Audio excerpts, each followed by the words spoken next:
It's a pleasure to see so many here this morning, to be able to celebrate in a few minutes 2 baby namings. It really is a good morning when you have the opportunity to not welcome 1, but 2, as you'll see in a few minutes, new additions to our Jewish community. And we have a special morning as we're launching our new teen Torah program, Torah reading program, I should say, where you'll have a number of our teenagers reading Torah and Haftarah this morning. Truly a good celebration for the future of Anshe Torah and the Jewish people this morning. This Shabbat, we read Parshat Vayishev as we transition on focusing on the final narrative in the book of Genesis. We are introduced to Joseph, who will be thrown into a pit by his brothers and then sold into slavery before being brought down to the land of Egypt. It is there that our national story of liberation and slavery and finally redemption truly begins. Joseph is the central piece that links our patriarchs and matriarchs to this story of liberation from Egypt. We'll have many weeks to focus on that slavery in Egypt and then the eventual redemption. But I want to look back with you for a moment this morning. We are now in the 4th generation of the Jewish people. Abraham and Sarah, Isaac and Rebekah, Jacob and Rachel and Leah, and now we focus on their children, specifically Joseph. The beginning of this morning's parsha reads, Vayisrael ahav et Yosef mikol banav, ki vein zekunim, hu lo, ve'asa lo ketonet pasim.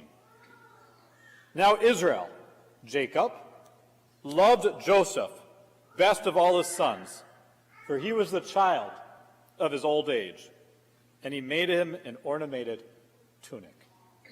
This is where Joseph in the Technicolor Dreamcoat comes from. But more seriously, this is not the first instance in our Torah where the one child is favored over another. In fact, this has happened in every generation of the Jewish people to this moment.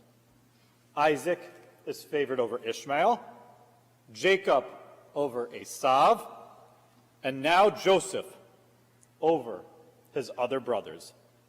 Each time this happens, the family is torn apart and estrangement takes place.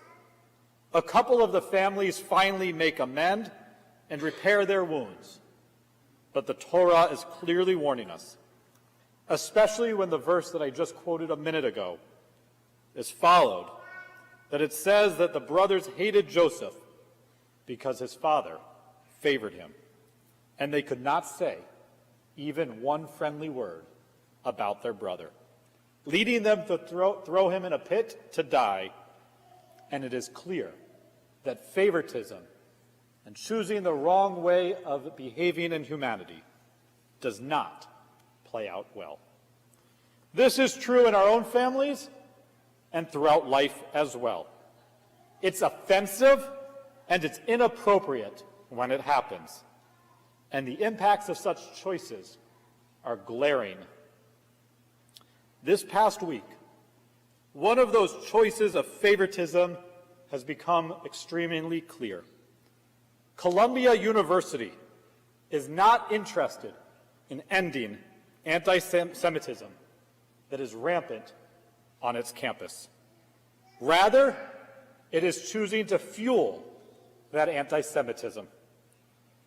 Columbia University chose Professor Joseph Massad, a man who gleefully praised Hamas's brutal attack on October 7th, to teach this, a course on Zionism in this upcoming spring semester. Quoting from an article that reported this decision, I quote, "The stunning appointment has left many wondering how a professor who celebrated one of the bloodiest attacks on Jewish civilians since the Holocaust could possibly be entrusted to teach about Jewish self-determination. Continuing, Mossad, who currently teaches modern Arab politics at Columbia, didn't just support the attacks, he reveled in them, describing the horrific events in an article for the Electronic Intifada, an astounding, incredible, and stunning victory. Even more chillingly, as families were still searching for their loved ones and identifying bodies, Mossad wrote admiringly of the sight of Palestinian resistance fighters storming Israeli checkpoints and praised scenes of fighters breaking through Israel's borders as awesome. These words came just hours after Hamas terrorists had murdered, kidnapped, and tortured hundreds of civilians, including children and the elderly. The article then continues. This is like hiring members of the Nazi Party to teach the history of World War II and the KKK members to teach post-Civil War history. The pain and fear rippling through Columbia's Jewish community is palpable. Joseph Mossad does not belong on the faculty of any serious institution, declared Yaakov Menken, director of the Coalition for Jewish Values. This man believes that rape, beheading of babies, kidnapping, and the mass murder are all legitimate resistance to Israeli settler colonialism, he says. In other words, because the victims are primarily Jews. This distress has sparked a groundswell of opposition, with nearly 80,000 people signing a petition demanding that Mossad is removed. Their message is clear. Students feel unsafe sharing classrooms with a professor who celebrated the murder of civilians, who praised terrorists while the victims' bodies are still warm. For Jewish students on Columbia, the message is devastating. Their university has chosen to empower someone who celebrated violence against their community, to teach them about their own history and aspirations of self-determination. As one generation learns about the horrors of October 7th, another will be taught by someone who saw those horrors not as tragedy, but as an achievement to applaud. But it's not just about the Jews. It's also about young, impressionable students on campus whose parents pay significant amounts of money and are being filled with vicious lies under the guise of education. And then they take those sentiments with them as they make their way into the world. I hate to say it, but as I read through this article, I thought it was satire. But unfortunately, it's not. You can Google the spring semester catalog at Columbia, and this course is listed there. So how would Columbia respond to the criticism to appointing this professor to teach this course? Would they continue to choose support anti-Semitism, or would they hear the protest and recognize a mistake and then choose to remove the course, support peace, decency, and humanity? But their answer is telling and painful.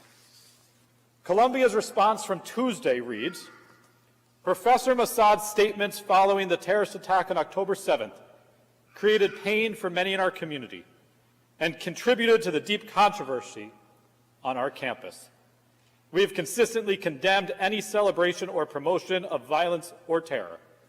We remain committed to principles of free expression and the open exchange of viewpoints and perspectives through opportunities for constructive dialogue and understanding throughout our campus community.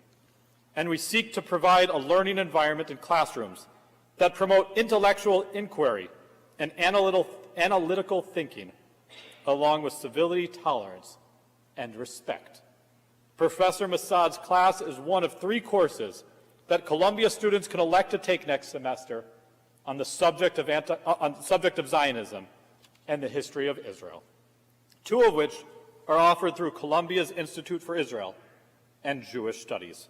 Professor Massad's class is limited to 60 students, and it's not a required course. End of Columbia's statement. Disgusting. Has Columbia learned anything from this past year and a half, and from history? It seems clear that the answer is clearly no.